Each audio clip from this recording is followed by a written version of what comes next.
It's episode 16 of Whole Lot of Wolves Season 6. I'm Joshua Buckley alongside co-host Paul LePage. Hello. On the socials, we have Danny Paletti. Good evening. Alex Patakis, our producer from New York City. Hey. And joining us once again from Pittsburgh, it's the man with the best beard, Drew Breyer. Welcome back to the show. Let's do this, boys. Let's do this indeed. The Rob Edwards era. It started off with so much promise for like 20 minutes, and then it turned into just like every other Wolves game. Crystal Palace 2, Wolves 0. We wondered what the lineup was going to look like, Paul, and we got to look, and it was actually something a lot of us have been clamoring for, and that was 2 up at the top with Strand Larson and Tolu. How'd you feel about that 5-3-2? I think my dread for this game actually started in the tunnel. I sat down right in time as the teams were coming out, and I just kept on going back and forth between the two starting 11s, thinking how far we've come from that team that should be at least competing with or beating like a good Crystal Palace team, especially back to those Nuno days. So just to see those players coming out thinking, we're in trouble. I could see the reversion back to it wasn't going back to, it was the flip-flop of Vitor with formation. So to have some hopefully stability that he sticks with the 5 and builds off of that, hopefully that was good. But just looking down that side, you thought, it's kind of hard working. He's going to play 2 up top, but where's the creativity going to come from? And that was just apparent for the whole 90 minutes and change, that there just wasn't any whatsoever. Yeah, Molineux was starting on the left side, Drew, Agbadou starting on right center back, so they had Krejci playing the sweeper role. Overall, I mean, how would you have done the lineup if you were managing that as your first game? I would probably, if I could, start 11 Mario Meneses. But if that is, if that's out of the question, honestly, like, again, it's this is the hand Rob Edwards has been dealt, right? And I'm sure we'll go into it a little bit. Paul talks creativity. I would have liked to have seen Bellegarde maybe, behind the 2 big men up top. But if we're talking minutes coming off international duty, and they kept talking about how it seemed he wanted some big guys out there to kind of like be physical, and heck, that's the team that Vitor brought.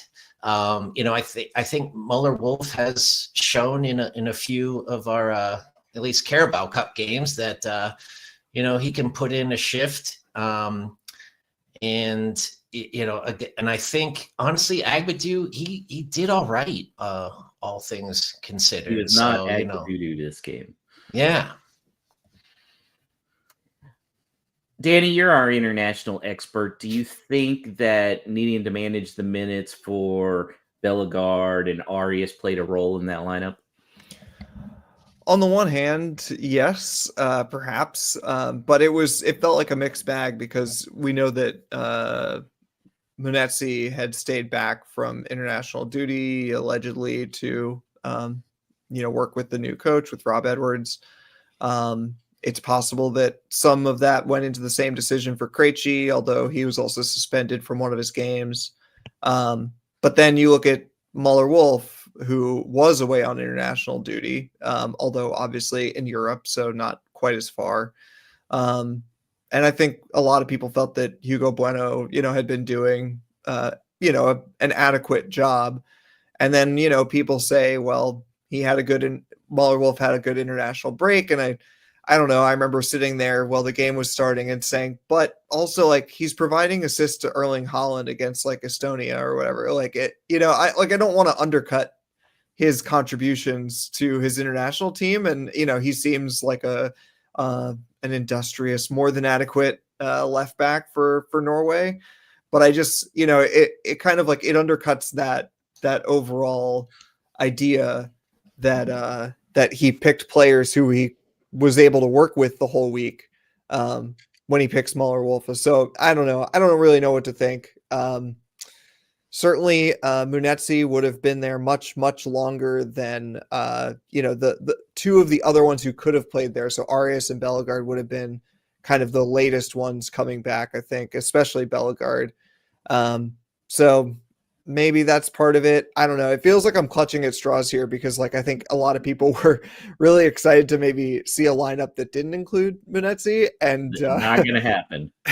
And the fact that he stayed home from the international break just maybe sealed it in. But that makes it feel like, well, now I'm putting pressure on the neck. Well, so Mateta nearly scored early, Alex, but other than that, they were kind of quiet. But Krejci actually had the Wolves' best chance. João Gomez had a free kick that was forced to save from Henderson, and Krejci just put it over the bar. I think what was interesting there, though, was Gomez was taking the free kick. Do you think that the set pieces are going to be switched up a little bit under Edwards? I just feel like that maybe was a little bit of a lack of options, to be honest. Yeah. I don't necessarily think that's João Gomez's specialty. I guess he did well enough to force that save, but if you look around to who else was on the pitch, I really don't know who I would argue should have been taking it over him. Depending on the positioning, if it makes sense for a left-footed player to take it, the only player who you could argue, who I think was also lined up over the ball, is Müller-Wolfe, because you assume he could put in a decent cross, put some curve on the ball. But it's simply just that you can't make an argument for anyone else over him is what I really think it is. Arias is kind of like this dead ball specialist. He wasn't on the pitch because he hasn't been good or because of international, whatever. Bellegarde, I think we've seen take some free kick. Like when those guys are on the bench, not that they're like a shoe in either. It's just a lack of options. Man, we used to complain about like Neto and some of those other guys taking free kicks. What I wouldn't give for those times now. It's just bad. Krejci, Paul, do you feel like he should have buried that shot, or was it just kind of a tough one because of the way it rebounded? I think it was a tough one based on how quick it came to him. But if you think about the parallels with Palace's first goal, it's quite similar in that his was a fantastic finish, really, for that quickness in reaction time. And maybe on another day, Krejci may have got a good finish based off of that. So when you looks out, isn't it? And I think it's one of those that you get a chance like that. It's probably 50-50, 50% of the times what happened. The other 50, it's in the back of the net and you 1-0 up. So not only are Wolves crap, but we're unlucky as well. And that's what happened on the first goal when Munoz, he scored on a set piece that was deflected just right to him. I mean, really didn't have a shot to stop that, did he, Drew? No, and but Munoz, man, he just loves to score against Wolves too. He's like, my goodness, he could play right wing for Fulham with that form he's got against Wolves. It is kind of wild though that Wolves haven't necessarily been like unlucky with VAR. 2 years ago we're like losing points, like had 8 or 9 points straight taken from VAR. And this year it's like the luck is more that they just the luck is just falling to everybody else. And the other thing is like other teams just seem to have guys who can finish, even going back to like we're talking about that free kick. I mean, I can't remember the guy from Leeds who banged in the free kick. Like Wolves have nobody on their team who would have made that. And like that was shown in this game too. And here we are, it does like the way the ball is just not bouncing Wolves' way, which is like the last thing that this team needed. I think we can look to Jeff Shee's favorite book, for inspiration with here. Nice 3-body problem quote. We've been very lucky, but if it's all luck, then it has to end one day. Let me tell you, it's ended. That's seems pretty fair. That's actually probably better than anything he's had. The second goal, huh? I was going to say, wait a second now, because as you reiterate that, I'm wondering if he was just had that on his mind when he was talking about the Nuno era being a lot of luck, because it does sound a lot very similar. It's almost like he's already used that quote in another instance in actual life, even though you're making a mockery of him, which is hilarious. So, joke's on you, Josh. You can't even mock the guy because he's actually doing these things in real life now. Here's another one for you. There's no such thing as luck. There is only adequate or inadequate preparation to cope with the statistical universe. It's all inadequate. All inadequate. Yep, definitely inadequate. The second goal, it was Hwang again. He's just, I don't know, Danny. He's really getting to be, I say unplayable. I know Brits use unplayable different than Americans. Americans, when we say unplayable, means they're absolute dog shit and you can't put them out there. Danny, are you starting to feel that way about Hwang? Because him giving away the ball deep in the second half led to that second goal. This is bait. No, I am not. But it's not because I'm going to sit here and defend Hwang and say that he's not actually playing that bad, because he is playing that bad, but so is everyone else. I just, been looking at a lot of the clips people have been putting up the last couple days and rewatching some of the game myself. And I just, once again, I have to feel like this team is so poorly constructed and so weak. We're putting him in positions where he's clearing it from basically the position of a right back. Yeah. Like, why is anyone surprised that he, makes a mistake in that position? And like, sure, there are players who are more versatile out there in the world who can play from that position as well as play, in the width of the goal box and score and all those things. But like, we don't have those players anymore. We have players who have very specific roles that they need to play in order to shine. We also have players like, this is where I'm going to end up on a dangerous rant, but like Jackson Chachua or Marshall Monetsi, who might have certain skills or speed or whatever, but their deficiencies make no one want to pass to them.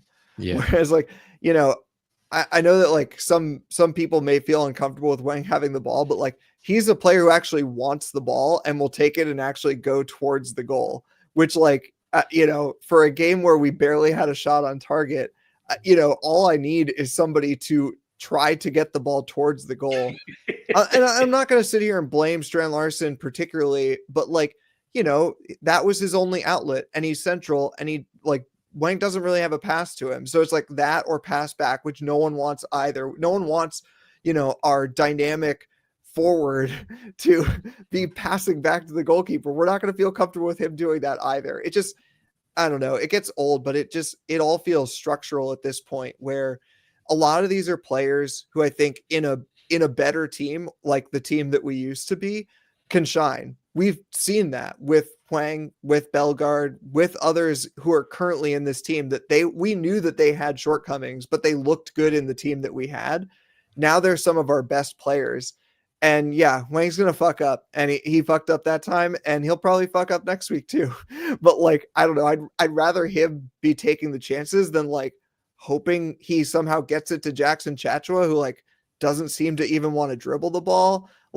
He's always laying it off to João Gomez to pass backwards. I don't know. I'll take the forward pass, even if it goes to the opposition any day. I see you were watching some musings from Molineux. You're damn right I was. But even to that point, Danny, as well, I can't quote the author of the tweet accurately, but wasn't 6 of the starters from Saturday in the teams that won 6 on the bounce last season? Yeah. So it just happens this happens when you take a Cunha and you take out Nuri and those players out. You take a Sarabia for some creativeness off the bench. If you're putting Mateus Cunha in that team, he's at least giving one player, possibly two, a problem down that left-hand side. Now there is zero threat. So you're looking at Manetzi or Chachu or someone to do something, and the opponents, they're rubbing their hands together because they've got one job, is to shut them down, because they're not going to propose a challenge where you might have to double up on a Cunha, or certainly watch out for an Ait-Nouri, because they got that genuine creativity and a threat in them. There's no threat anymore. There's no one to counter with speed or pace. There's no Neto to hit ball over the top and run onto. There's nothing like that they got to worry about. Here's an interesting question, because Paul's bringing it up. How many points, Paul, do you think Wolves would have if Cunha was still in the squad? I'd think we'd have picked up probably 2 wins by now. Yeah. I think we'd be 8 points, maybe 9. That's crazy. One player, Yeah. And I think you're correct on that. I mean, one player, 6 points through this rest of the season. Look at the knock-on impact it's having on Strand Larsen. Yeah. That he was putting away chances last season because he was getting them, and he was in good form, and certainly some of his goals were his own craft. But just look at the opportunities that he was able to put away from decent crosses into the box or build-up play that we just haven't got anymore. Although I will say, Drew, Strand Larsen really had a good string of games when Cunha was suspended that second time. So I keep thinking back to, where did that Strand Larsen go? Yeah, and honestly, Bellegarde was, I think, had as many, if not the most assists to Strand Larsen last year as any other Wolves player. If I'm remembering correctly, I think Cunha obviously opened a number of channels and teams played differently, but he only had 2 actual assists to Strand Larsen. And, but also, Ait-Nouri as well certainly set up Strand Larsen a couple of times. But, I don't know if the answer is to get Strand Larsen going. I mean, there's just nothing going. There's no progression up the pitch, as Paul and Danny were saying. The Wolves are a very easy team to defend right now, and we were excited for 2 big guys up top, but lumping it up top is not Strand Larsen's game either. He had a couple of headed goals last year because of nice service, but he'd rather it be at his feet and be making something happen that way. It's just, unfortunately, there's just a lot kind of negativity happening right now, and a lot of guys' games are suffering because of it. I'll have to ask good friend Stu Hall, who has the worst offense this year, Wolves or the New York Jets? I don't know. Both pretty bad. Alex Arias did come in, and he made an impact. Not sure it was really a good impact, because he got in JSL's way of a 6-yard, what really should have just been a nice little tap in. There's rumors that he may be one of the January departures. Would you be fine with that at this point? Yes, I would. I don't know what he's adding. If you can get money back for him, great. If he is already wanting to go, good riddance. That's kind of how I feel. It's a little different than some of the other transfers, and we've talked about this. He's not a young player who's going to go on to another club after this and then all of a sudden find this form and we're going to be regretting it and laughing at ourselves, like Vitinha style, right? He's not. He's supposed to be in his prime right now. He's supposed to be peaking in football, and he's gone to the biggest league in the world and just looks completely, unsuited, not suited for it. And again, would he thrive in a different Premier League team? Maybe. But if he wants to go back to Brazil, be my guest, man. All he's doing now at this point is taking, all he will do maybe because I don't think we'll see a ton of him starting, is take minutes away from players who probably will be here next year. So just move on, man. We got, like I said, we got catfished. We fell for it. We fell for the Club World Cup. And, we'll have to own that for a while. Danny, just based on the expectations he had after the Club World Cup, do you feel like Arias is the most disappointing of all of the transfer window signings? He has to be the most disappointing only because he's the only one that I had any kind of excitement for. Even that, I don't know. This is going to be a real downer. I just like the whole window, and we sort of talked about this when the window closed, just wasn't that inspiring. And sometimes, you don't quite see the vision and then the players come together. But I think kind of anybody who was paying attention knew the sort of downgrades we were having, even if, he turned out to be as good as we thought. It still like really wasn't replacing like for like with Cunha. And so it was very hard to see what the plan was there. So yeah, most disappointing kind of by default, because I wasn't that excited about anyone else. I will say that, like, I guess I'm not like really writing Arias off, only because I think he could well be suffering from being in a bad team, just like a lot of these other players are. Like Arias in our team from 3 or 4 years ago might look great, but like, we are not helping him out. And I think it's also fair to say he's not helping us out. But yeah, if he left in January, I would just put a big question mark over that whole tenure, because I don't know what I can learn from what this guy can do, being in a maybe like the worst Premier League team that's ever existed. So what I'm hearing is Danny feels like Hwang and Arias are two of the guys that are going to keep us in the Premier League. Gotcha. Not at all. Paul, any positives we can take? We mentioned it briefly, but probably Agbadu having a certain amount of stability, kind of playing as an inverted right back and actually putting the ball in the box a couple of times, unlike Chachura, who was shit scared to receive it, and his teammates looked like shit scared to pass to. So maybe that's something for Agbadu. Johnson was okay, claimed a few high balls, did what he needed to do.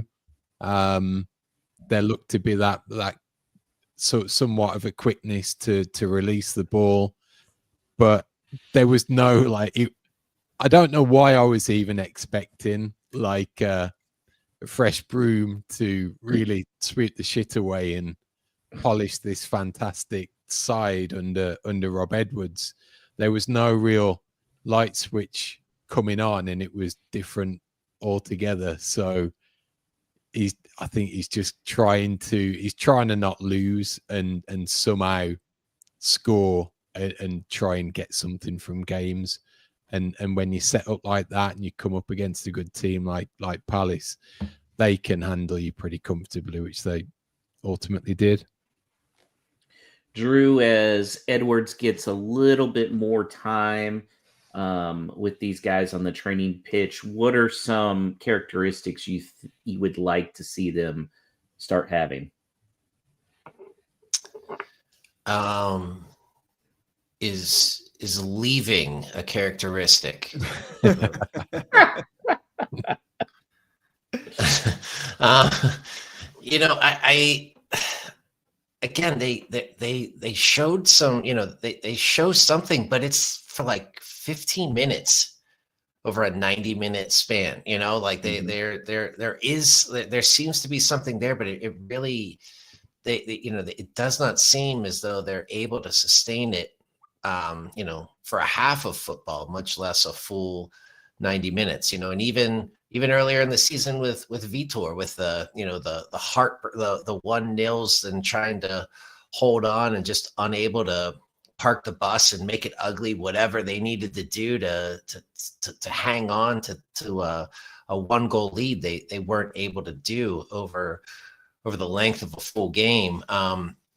but you know, again, yes, there were definitely some positives, and you know, you'd like to think that these guys are thinking like they're, you know, if they didn't care for Vitor, you know, they've got a clean slate, they've got a new manager in there to try to impress.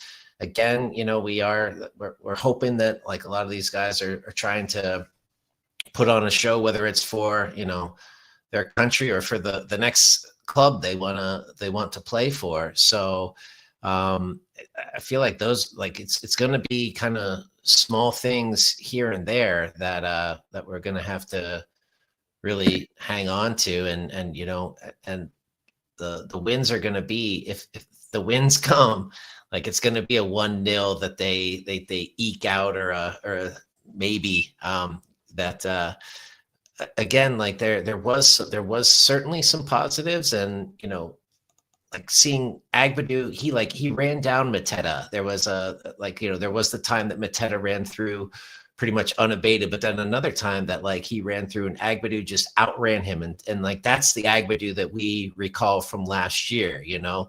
But I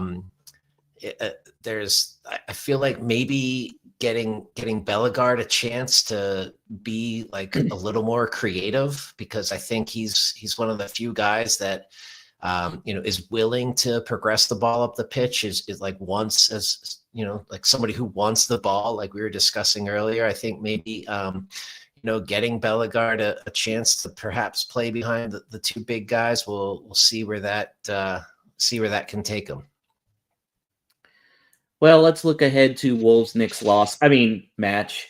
It's going to be Sunday at 9:05 Eastern, 8:05 Central Time. I am very curious, Alex, to see what time the Wolves social media account actually says it is in Fort Lauderdale, since on Fort Lauderdale advertisements, they cannot get the kickoff time right. So is that really the second time that's happened? Second in a row. Oh, man. It said the game started at 11. I mean, maybe if they're like in the middle of the ocean. Okay, so the first time they had a small excuse, which is that it was the week after there's like that gap week between the UK time change and the US time change. Who the hell knows why we change times at different times of the year?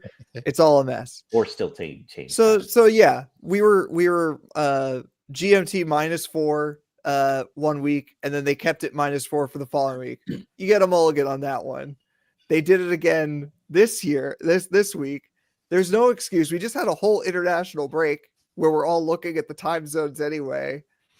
And also, I mean, come on, don't we all do this on our phones now? Like, it's an average. It would be fine if like they were just a random city, but it's an advertisement for Fort Lauderdale, and they're getting the game. That to me just says all you need to know about how this season is going. In an advertisement, I mean, Fort Lauderdale at this point has to be like, what are we wasting our money on? I think our good friend Chris Fisher from Fort Lauderdale needs to organize a watch party that's out in international waters, wherever it's 11 a.m. instead of 10 a.m. Paul, I think we probably had a fact checker for all of that stuff, and Jeff Shee fired him, or her potentially. So another thing you can blame it on. Oh, it's just ridiculous. Anyways, this match is going to be Sunday at 9 a.m. Eastern, and in Fort Lauderdale, 9 a.m. So Villa's fourth in the table, 1 defeat in the last 5. They've really turned it on since starting out pretty slow. They came away with a 2-1 away win at Leeds. So Morgan Rogers is a man in form with 2 goals. Paul, what do you think about him? You're the England guy. Yeah, he's doing well for England, that's for sure. As we approach the World Cup, and certainly giving Jude Bellingham a run for his money in the starting 11. So, but it's not just him, is it? They got Conser at the back, who's England starting potential centre back. Ollie Watkins up front. It's a pretty tasty team they've put together. Again, just look at some of those signings of where they've come from as well. Like investing money in talent that are potentially lower league or have been and have built up that way. So all the time we've been kicking around in France and these types of places, and all of these star players potentially on your own doorstep. So, with kind of now a week to figure out some things, Drew, what do you anticipate the formation being? I'm assuming he's gonna. I think he's gonna stick with the 5-3-2. I do. I guess again, if I assume that means keeping keeping the two big men up top. If he doesn't do that, I could see him even, maybe playing like Bellegarde and Manetzi just behind Strand Larsen. Maybe bringing in Bellegarde for Tolu and just sort of playing them in behind. I'm trying to think of how Villa lines up, and at this point, does it even matter? Because just the talent differential is so significant.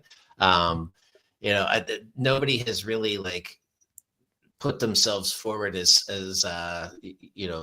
like somebody who's going to go out there and kind of really take charge and take ownership over what's happening on the pitch. So it wasn't, again, you can sort of look at it was an unfortunate bounce for goal number 1 and a crazy a bad turnover, but a worldie for goal number 2. So maybe his formation wasn't so bad in his effort of his first week. So I could see him sticking with that as well.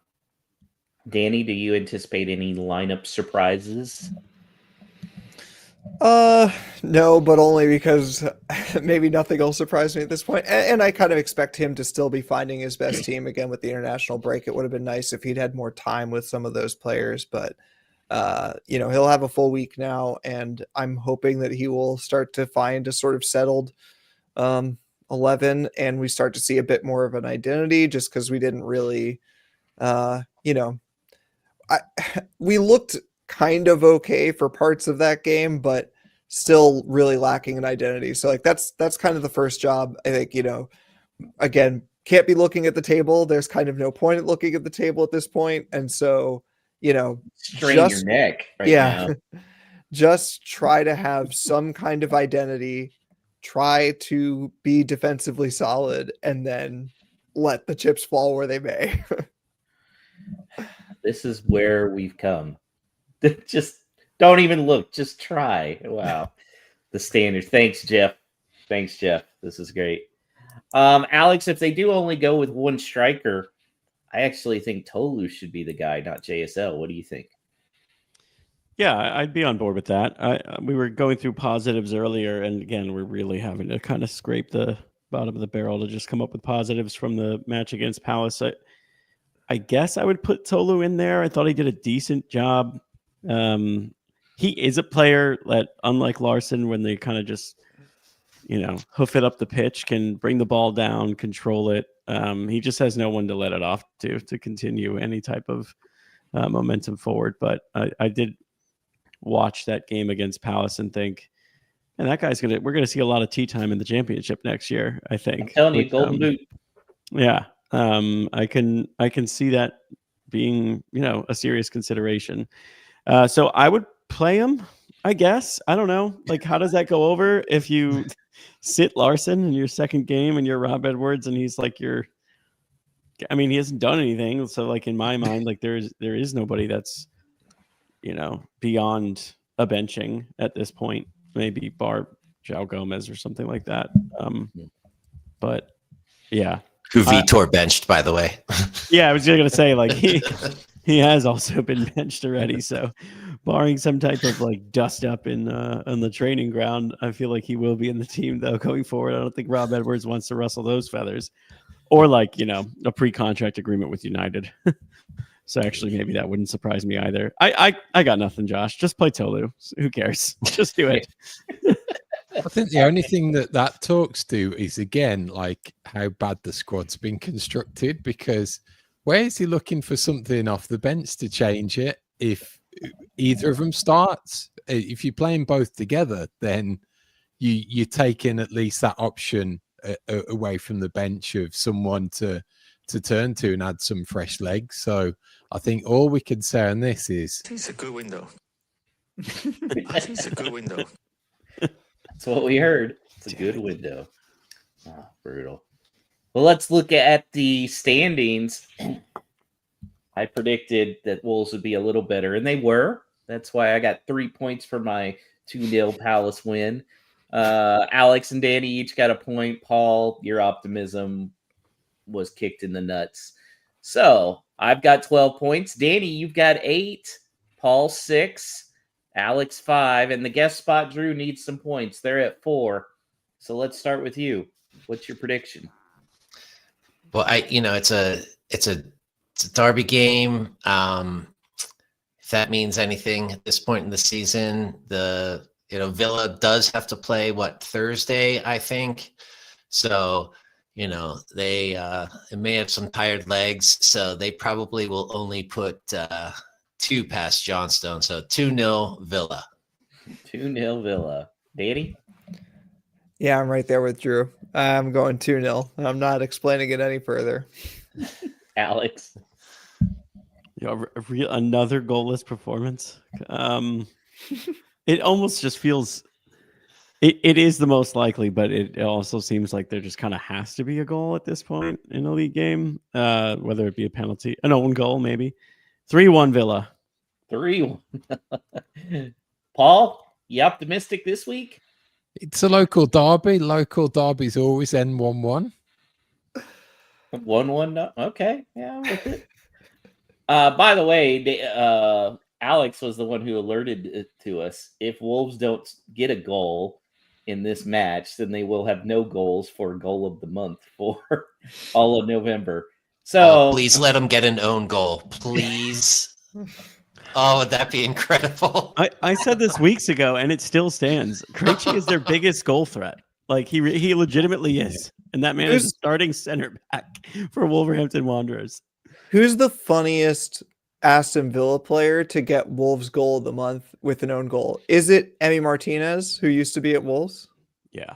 It's got to be John McGinn. Please be John McGinn. Oh yeah, that's true. John McGinn. Bounce Off his big fat ass. Yeah, big old ears. The banter is better with John McGinn. Yeah, that's It'll good. be terrible Joe Gomez free kick again. He'll be on the wall and he'll bounce off his big butt cheek and into the top corner. Even if Wolves scored a worldie that game, if there was still an own goal by John McGinn, the fans would overwhelmingly vote for that as goal of the month. Hopefully they get a goal. I think they can get a goal. And Rob Edwards, I think, because it is a local derby, he understands the importance of getting guys up for Villa. So, again, I think Wolves play a little bit better. So, Villa 2, Wolves 1. All right. And with those predictions, it is time to go to our favorite part of the show, and that is No Stupid Questions, where you, the listener and viewer, have the opportunity to ask anything about Wolves. You can do it by emailing us hello@wholelotofwolves.com, by sending us a X on X at WLW Pod. And of course, if you are watching live on the Facebook or YouTube stream, you can go ahead and throw your question into the chat, as our friend Chris Fisher down in Fort Lauderdale on Eastern Standard Time down in Fort Lauderdale did. So we'll kick it off with him. And he asks, how many more games until the show title is called The Eulogy? Usually I try to do something that's came up. Maybe it's like a punny thing, maybe it's just like a general vibe off of the show. I'm really running out of ideas here, guys. Like there's not like many other ways to say like another goalless terrible shit show at Molineux. Like maybe, thank you Chris for nominating this. Maybe I can use that as soon as this week, just for something different. So please send your show title suggestions. We have to watch out though, because it could come back to bite us. There was in 2006, the Houston Chronicle famously put a tombstone on the front of the sports section for the Astros season when they were 15-31, and the Astros ended up making the World Series that year. So maybe you should title it the eulogy, Alex. All right. And then like that'll turn it around, and next thing you know, we're in Europe next year. a little reverse curse. Mhm. That would be. I mean, it's got to work better than this stupid candle that we tried. Yeah. Damn. There's not enough candles in the world. There are not enough candles in the world. By the way, Josh, I know you're a DraftKings guy. And I know you're our resident bookie. Don't look. Just while we're talking about miracles, what do you think the current odds are on Wolves to be relegated? Oh, right on DraftKings only. It's different in a lot of places, but I'm just going to use that. It's on DraftKings only, man, with 2 points. Normally those would be plus numbers, but I'm going to say like minus 120. Minus 120. Wow, Yeah. John. I'll bite your hand off for minus 120 on this. To use a common phrase of What is friends it? over on the other side of the pond. This is just to contextualize the type of miracle it would be, and the Astros comparison is probably a good one too. I bet you those odds were similar. Certainly, odds not to win the World Series, minus 1,400. So that's what you're up against right now, guys. It's Joey said minus 2,000. Good guess. I Pretty actually saw on some books, I think it was about 2,000 or like 2,200. One of I my mean, friends that's showed me that. crazy for this point of the season because normally books are still so afraid to lose money on stuff or to at least prompt action that they'd have it in the pluses. Are we the only one with minus odds right now? One other club has negative West Ham? odds. No, it's actually Burnley at minus 450. It's Okay. even still Yeah, that's not even that's half high. as Burnley. steep a hole as Wolves, according to Minus 14. the people who do this for a living. All So right. does Fosun have a betting conglomerate amongst all of their many Well, yeah, businesses D-Bet, underneath right? them? D-Bet.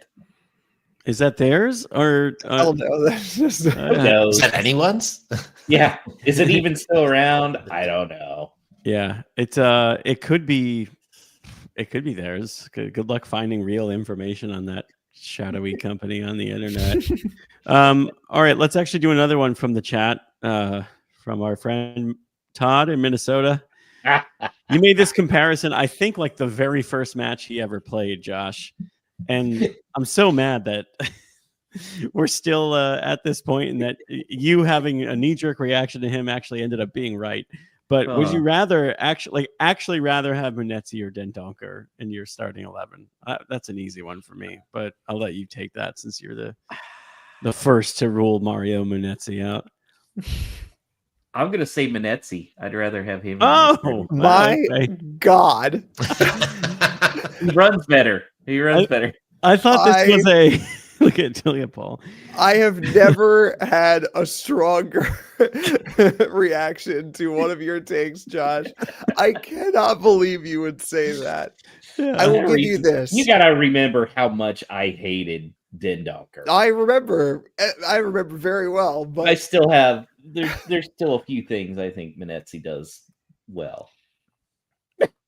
Paul's exasperated. all right, Josh. There may be a new host next week of this show. You must remember that goal against West Ham where Adama dribbled it like the entire length of the field and then put in a cross for who to smash in with their head? Dendoncker.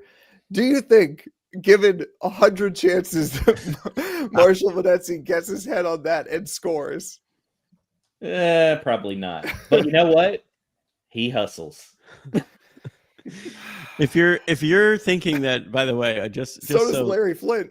just so listeners know, we do know that his name is Marshall, and it's not just Danny who's not an idiot, but Josh kept calling him Mario, like trying to blend Mario Lamina and Marshall Munetzi into one player. It's easy mistake. They wear the same number. So now at this point, he is just Mario Munetzi as far as a whole lot of Wolves goes.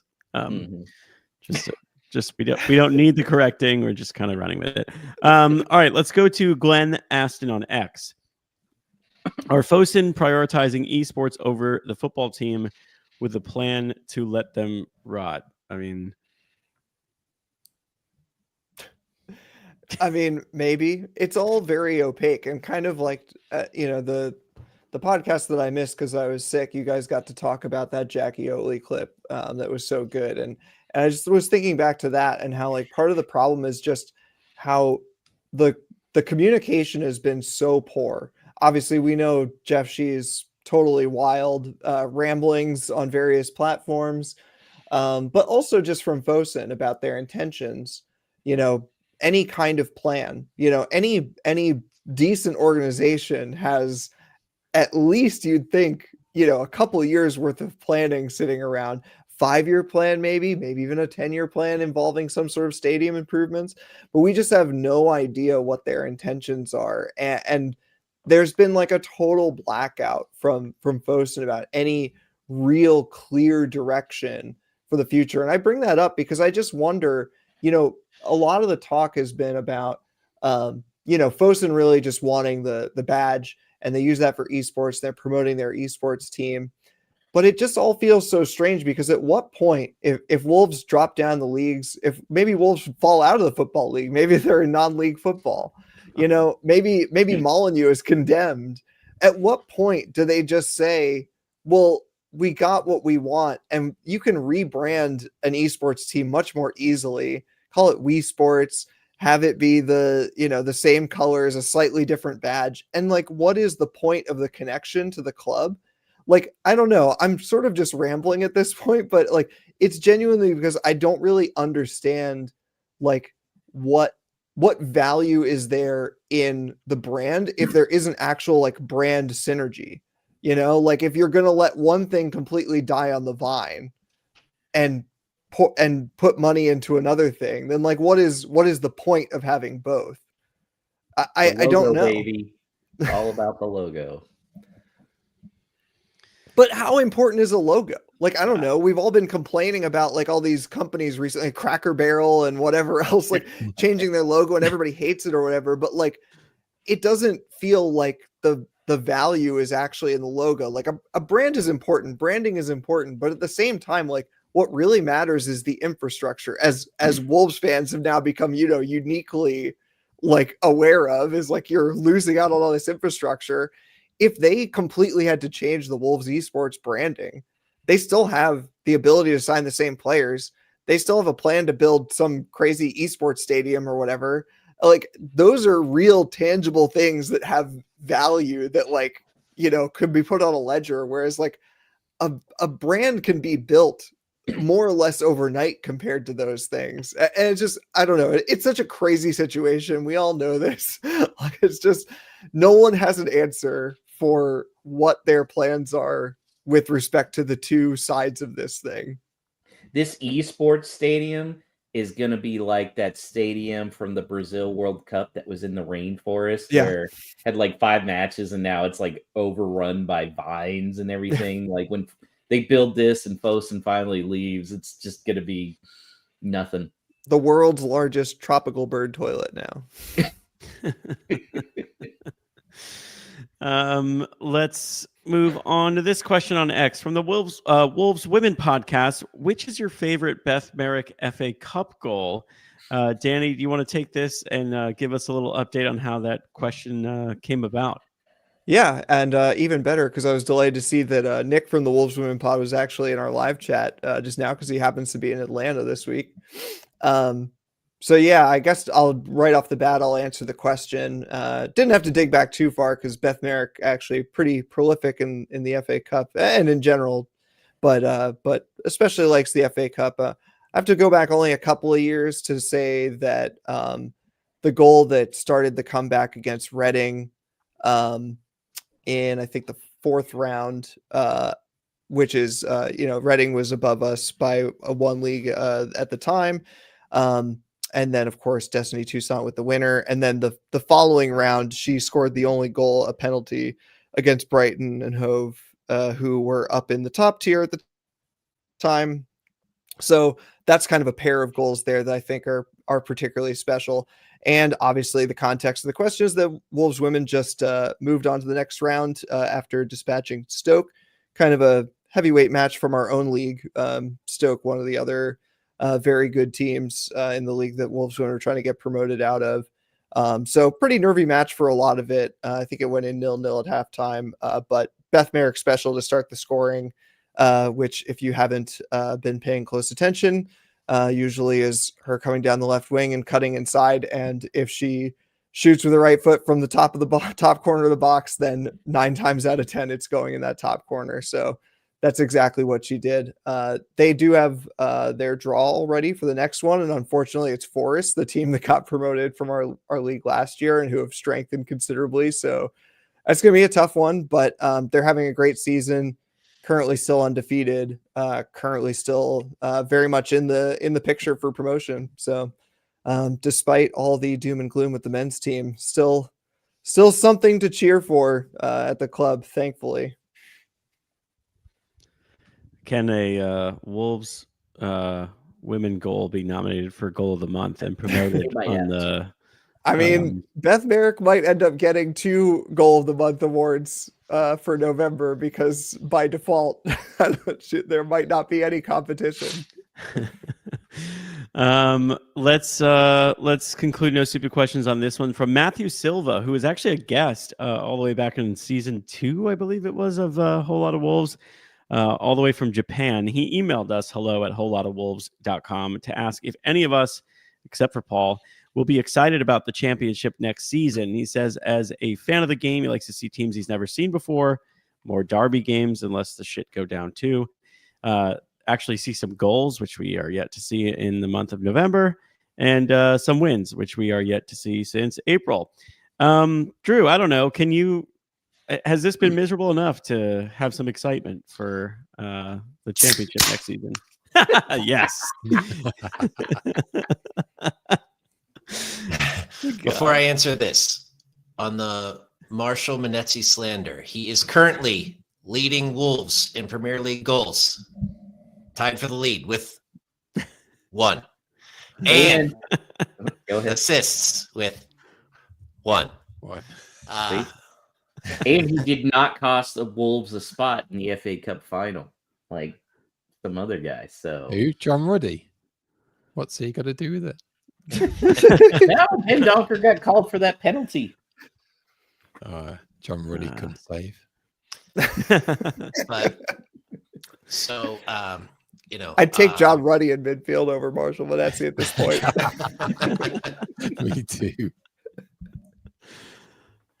So thanks to our Walmart Plus membership, I get Paramount Plus, so I will be able to watch the Wolves in the championship, which is, I guess, okay. Hey, if they actually do start winning games in the championship, then hell yeah, I'm all for that. But just kind of looking at some of these players, you assume that like the Andres, the João Gomez, even the Strand Larsens of the team are probably out. I mean, everybody is like, oh, Tolu, he can win the Golden Boot in the championship, but I don't know. Is he gonna want to stick around here? Who knows? Who's when I start going, y'all got contracts. Suck it up. Yeah. Well. Yeah. I mean, well, yeah. So did Cunha, Yeah. But no, I guess there are more games, and there's like opportunities as mentioned, for some more rivalries. That is exciting. And hey, if they, it's tough. It's tough every weekend not seeing a win. So like, yes, I would love if they actually do get some wins. Yes, I will be excited for that, and I will still support them. I will. My son has left the pack, admittedly, and he's 10. I can't blame him. I can't do this to him anymore. But no, I'll myself. Yeah, I'll be interested to see a different brand of football. I've watched a few, I guess, championship games, and I will be excited to see Wolves, and I hope they do keep giving Edwards an opportunity to actually build something here. If it's the same old, if it's just a stripped down fire sale, and thanks for the badge, peace out kind of deal, that'll be tough. That'll be tough for sure. But if they bring in some younger guys, some guys that are exciting to watch, or just guys with stuff to prove, that'll be something that I will, when I became a Wolves fan, it was like I was trying to choose a Prem team that was sort of in the middle of the table. So I didn't really experience them in the championship. So that'll be, something new for me for sure. But yeah, I can get behind that. Nah. Really? Come Not on. excited. Man, I'm going to be more petrified of the double drop more than anything. I guess I would caveat it with I am excited, but a lot of that is also kind of tied up in this idea that at some point Fosun would leave. But also, like, I don't know, the only experience I have with caring about Wolves in the championship is when they won it, like, and when there was a clear upward trajectory. So at that point, it was easy to be excited about, and to expect, given the way things are going, them to do something like that again, to pull off signings that have no business playing in the championship, to win a trophy, which Jeff has said you should not be aiming to do as a Wolves supporter, basically. That's not what you should be interested in. I don't know. It just feels different this time. Like, I think, yeah, it'd be nice to experience some joy on a weekend every now and then. But it's to Josh's point. Like, I think it's just like every bit as likely that the pain knows no limits. Like, this might just be the beginning, guys. Like, I don't know, man. Like, I mean, look, guys, I grew up a Cubs fan and a Bears fan. I'm used to pain. You just swallow the sadness and it goes further down. Yeah. I'll just quickly say that I'm excited only to the extent that it would be interesting to see something different. And even if Fosun and Jeff Shee still keep making awful choices in the championship, they will have to make them in different ways because they will be operating in a completely different market. And don't give him a challenge. It will give us something different to talk about compared to what now feels like several years of the same thing. Even though there have been high points over the last several years, they have sort of like all been a part of this overall decline. And maybe the decline continues, as you say, but at least it will be, they'll have to operate in a different space. That said, I am not excited in any way, even about, winning more often. There's too much pain that comes with that, not just for us as fans, seeing good players that we like leave, too early, but also, in the real world, people who lose their jobs and whatnot, especially in a one-team city like Wolverhampton. There's such a huge effect, and maybe that's partly, me in Baltimore, we only really got the two teams that people care about, and it's not that uncommon that both teams aren't doing great. So, especially in my lifetime. So, it's not a fun time overall. I would like to see some more goals. That'd be nice. Yeah. Let's end there because we don't want to get any sadder than we already have. Thanks to everybody who wrote in their no stupid questions. Follow and send them in on X at WLWpod. Hello at wholelotofwolves.com. Drew, how can people get a hold of you and watch some sadness in Pittsburgh? So you can follow me on X at Drew Freakin. Also, the pitch on Butler in Lawrenceville is where the Steel City Wolves congregate. I was inspired to get back on Facebook today and check in with the group, see how everyone's doing, see if there is anybody interested in, we are trying to get something together. If that does finally come together, there will, I'll put that out. Maybe you guys can help us get some traction for it. But Steel City Wolves on Facebook, and